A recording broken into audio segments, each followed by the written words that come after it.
I've already created a simple scene that I'd like to animate with some camera movements. So we'll start full screen, we'll zoom in here, pan down here, and then finally zoom out to full screen once again. So to do that, you're going to go down into your timeline and find the zoom and pan section. Click the plus button, and you'll notice a little FX section appears. Now you can adjust the duration of the camera movement by stretching it or shrinking it. In this case, I think probably about 4 seconds might be good. We'll find out as we go. So to start making your adjustments, you're going to go ahead and click it, and a new screen appears here. You'll notice you have a start section on the left and an end section on the right. You also have an unlock start button and a show preview button. Right now my start is locked, and I want to keep it that way because it's fine exactly the way it is. My ending I want to adjust. So all I'm going to do is reframe it here to where I want the camera to end. So think of this as your camera's viewfinder. So this is where it's going to end. If we hit preview, we can take a look at that. So it just zooms right in to where I set it. It's a little, I don't like this black here on the left, so I'm just going to make a slight adjustment. Maybe make it a little smaller. Put down. Now let's preview that one more time. And that's better. Now here you can toggle between your start and end if you'd like. So I'm going to go ahead and hit apply. And let's hit the actual preview button, see how that's starting to look.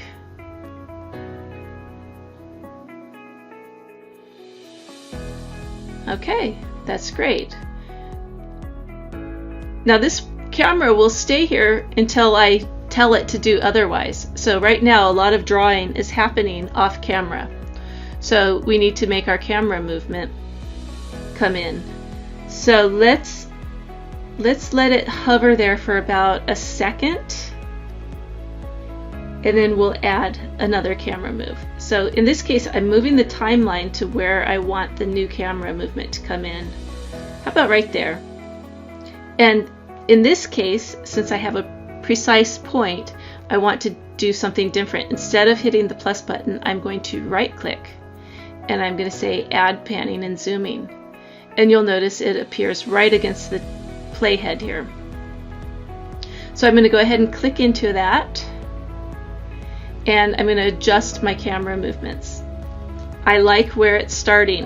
If I wanted to change that, I could change it by unlocking it, but I want it to stay right there.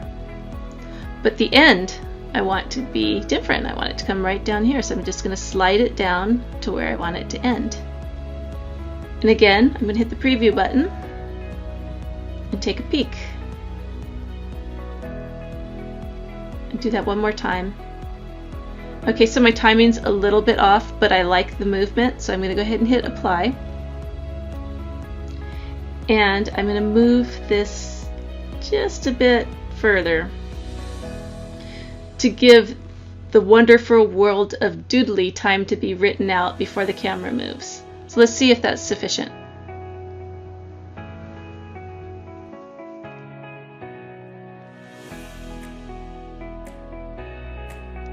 That's pretty good. I think we want to hover it just a little bit longer. So I'm going to just move that down just a touch. And that should be fine. Let's just take one final preview to be sure.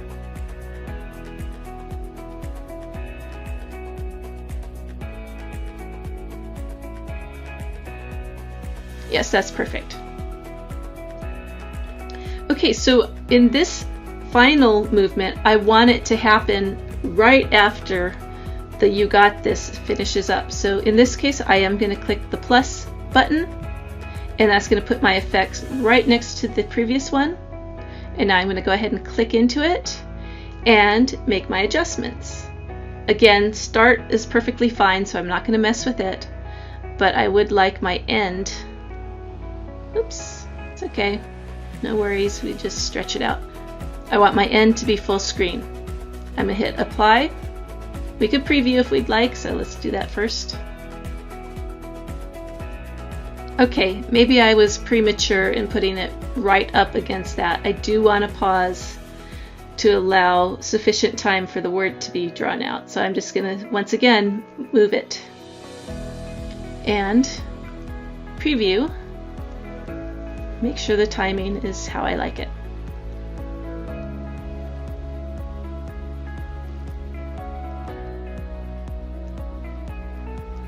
Okay, that's pretty good. I think maybe just a slight delay will be fine. Just a little bit further.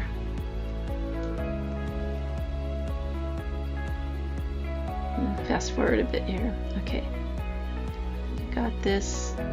Perfect. So I like how this scene turned out with the camera movements and the timing of the movements. Both are very easy to set up and adjust. Finally, before we wrap this up, I wanted to go over the difference between this new zoom in pan feature and the existing camera panning transition that you may already be familiar with. If you're not familiar with it, over here in video settings, you have a scene transition option. Right now I have it set to camera panning so that we can see the difference. I'm going to go ahead and hit apply. You'll see I've already created a scene so we can see the transition between the two.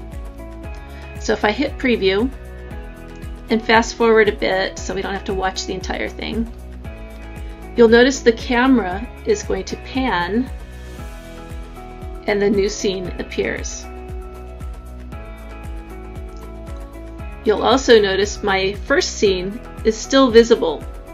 Camera panning is a transition between the scenes. So I've got two scenes right here. The camera moves between them. Zoom and pan effects take place within a single scene. So right here I have one scene and multiple effects. Another key difference is with camera panning transition, you get what you get. You can't control which way the camera moves and comes in. Sometimes it comes in from the left, sometimes it moves down to the bottom, sometimes it comes in from the right. You just get what you get with that. On the other hand, with the camera and pan effects on your scene, you can control exactly where the camera starts, where it ends, how fast it lasts. You can adjust where it comes in and so forth. So there's a lot better control for you right there, and it's a great feature. So that's it for the zoom and pan effects. Thanks for watching.